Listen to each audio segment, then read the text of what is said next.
महाराजांनी सुद्धा अंबाबाईच्या गोंधळ केला आहे. आवर आपलं पण अंबाबाईच्या गोंधळ चालायचं. सकाळी गळ्यात कवड्याची माळ घालायची, हातात तलवार घ्यायची, युद्धाला निघायचे. त्या अंबाबाईच्या आशीर्वादाने, भवानीच्या आशीर्वादाने महाराज कधी युद्धाला हारले नाही.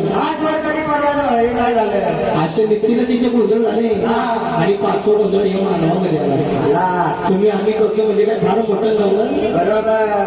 500 पांड्याने किती दान केलं सर, संत तुकारामाने किती दान केलं सर, ब्रह्मविष्णूने किती दान केलं सर.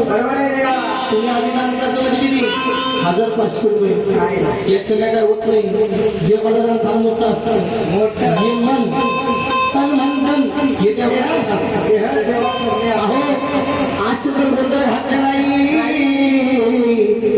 तर आपल्या घरात दारात गोंधळ होता.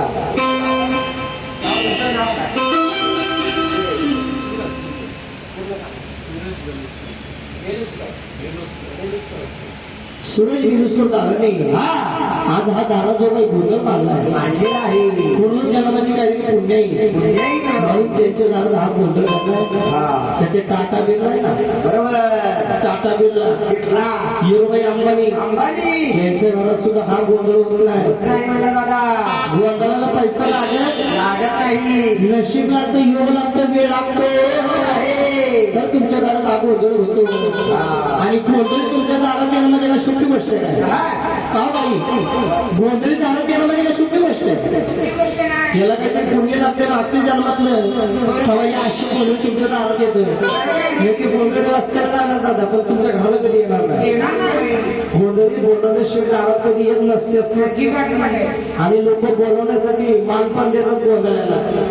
मानपान दिल्याशिवाय गोंधळी कधी दारात येत. म्हणून या अभिमान शक्तीला, तुळजापूरच्या भवानीला या बोलवण्यासाठी कसं बोलवायचं? तुझा तुळजापूर शहर सोडायचं, या भोळ्या भक्ताच्या दारी यायचं, तुझी मागणी भाजी भाकर पावन करून घ्यायची. या भोळ्या भक्तांना काही चुकलं असं आहे तर माफ करून घ्यायचं.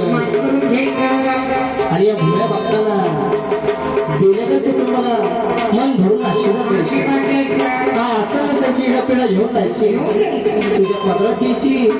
आणि या भोळ्या भक्ताची काही चुकलं असेल तर माफ करायचं. पण तुझा तुझी भवानी या भोळ्या भक्ताची दारी कशी बोलाई माझा